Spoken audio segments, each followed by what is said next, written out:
life has to do, and you may know it, you may have heard about it. It's about a carpenter. A carpenter was called in and basically asked to renovate an old farmhouse. But he had a pretty bad day. He had a flat tire. So it cost him wages. He couldn't get there. And then when he got there, his drill and his equipment didn't work properly. There wasn't enough electricity or something. And not only that, when he went to leave, his truck wouldn't start. So the owner of the place gave him a ride home, and he was sullen. He was just taking home. And when he got towards their house, he said, "I want you to come in and meet my family." And as he's getting out of the truck, out of the car, he goes, and there's a small tree right at the doorstop. He went to this small tree, and he held it with both hands. And the lady was amazed. What's going on with this guy? He is negative of that guy. And then all of a sudden, after he did this, a transformation happened in his consciousness. He became happy. He started smiling. He went to the door and gave his wife a big kiss. He said hi to his children. He was a different person. On the way back, he walked her to her car. On the way back, she said, I'd like to know what you did. He said, "Troubles have no place in my home." And I call that a trouble tree. It's my trouble tree. And he says, what I do before I go home, I put all my troubles on that trouble tree. And he says, what's amazing is, and I leave them there. And then I'm okay. And when I get out, I go to pick them up to take them with me. And he said, you'd be amazed, there aren't any troubles hardly left. That's how he cleans the way. How can we do it? We taught here many years ago, Ho'oponopono. How many of you remember Ho'oponopono? And what I like about that, it shows us how to clean that up. How to clean my consciousness. And I use it all the time. I have for the past, 7 or 8 years, Linda, huh? Yeah. And it's a very simple 4-step, and most of you have been using it. I love you, I'm sorry, please forgive me, thank you. What am I doing those for? A lot of people don't remember. Why do I do that? Well, I do it because I'm talking to myself. I need to clear my own mind. I need to get the webs out there, and I need to have purity of thought, but I also need to clean my act up a bit. I need to take responsibility for my life. And I do that by saying, if I'm bothered by something, let's say somebody's in my face. Somebody's in my face, chewing me out, maybe swearing a little bit.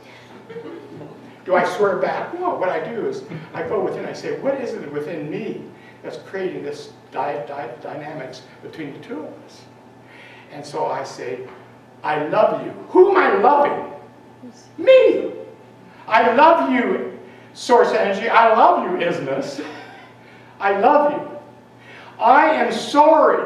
What am I sorry about? I am sorry that I let my guard down. I am sorry that I brought into my consciousness this negative crap.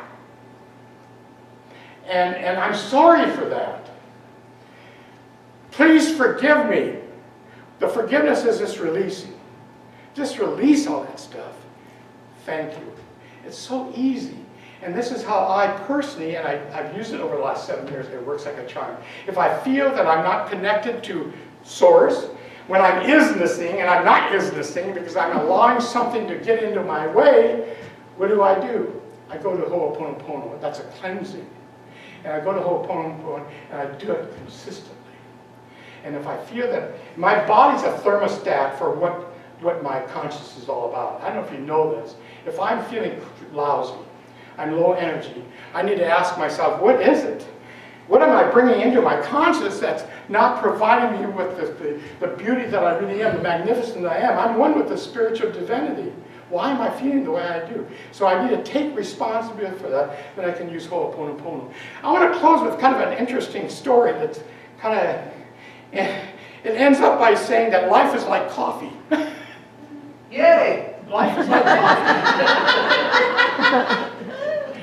And I was amazed by it, and I thought, I'm going to use that as my closer. It's kind of neat. This group of alumni, they're all fancy dandy guys, and they're wealthy people, and they were really good in their fields, but they decided to get together on Saturday and to meet with their old professor at the college and to talk about old times. So they all get together at this guy's house, and their positive started turning to negative. They started talking about the stress they're going through in life, and how irritated they were with this person or that, how their employees were not doing so well, and all this negative stuff. So the professor gets up and he goes into the other room and he gets this huge pot of coffee. But what he did, he took a bunch of, the cups were not, some of them were exquisitely beautiful, artistic. Others were little crappy looking cardboard cups and styrofoam cups. And some of them were just really beautiful. And he brought this tray of cups out. And each of it, and he had the just help yourself. So each of them took a cup and got their coffee. When all of them had a cup in their hands with coffee, he said, now I've discovered the problem that you're going through.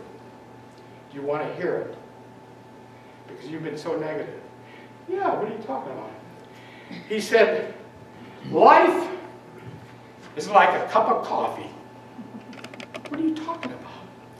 If you look around and look at this tray, what's left on the tray?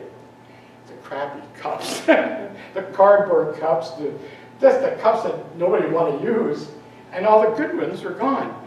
He says it's obvious that we have a lot of need in the physical form. We want the very best. We depend on that for our survival and for everything. But what is it really? How does it enhance the coffee in the cup? He was relating to what we're talking about, source. Source is that beautiful entity within ourselves. And the outer has nothing to do with it at all. And he said, you know, you're all looking around and you're looking who got the better cup. So we're putting all of our energy into the outer. When he says life is like a cup of coffee. It's the inner.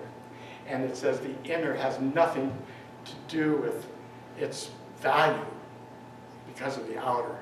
The cup does not make the coffee. The coffee is the coffee. And say it loud and clear.